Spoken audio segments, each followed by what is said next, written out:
Hello guys, welcome once again to my YouTube channel. So today I'm going to be teaching you all on how to prepare Edikangikong soup. So before we proceed, do well to click on the subscribe button and like and share this video. So we're going to start by spicing our chicken and include the onions, pepper and Maggi. Alright, so you want to make sure that the chicken is, or rather the turkey is well spiced, because for this video we're going to be using turkey. So we're going to stir after including all of our spices, then cover and allow it to steam. So on to the next, which is our pomo and snail and dry fish.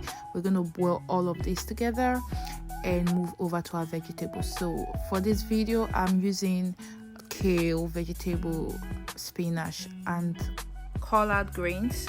So I'm going to blanch the vegetable, not all of them, it's just the collard green and the kale because they kind of have a strong smell. So this is me slicing the vegetables and I'm just going to begin with the soup.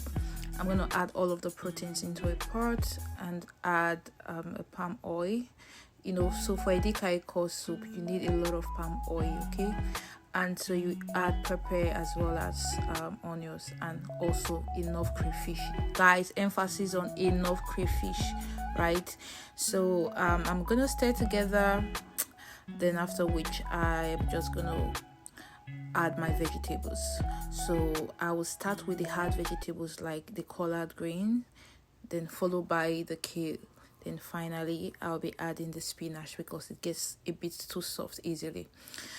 So we're gonna include Maggi and then we're gonna add finally the spinach, like I said, because it's a little bit soft as compared to other vegetables, right? So we're gonna stir together. Yeah guys, our soup is almost ready. Yeah, so I decided to add more palm oil because vegetable has a way of kind of like absorbing palm oil. You don't want your vegetable to be all like looking kind of like dull, something like that. So yeah, I added crayfish again. Yes, I know some of you will be like, oh, she's adding so much crayfish. Yeah, because crayfish is a lifesaver, trust me. So yeah, our soup is almost ready. Guys, tell me if you're gonna try this recipe at home. This is really healthy. Generally vegetables are healthy. And thanks for watching. Bye.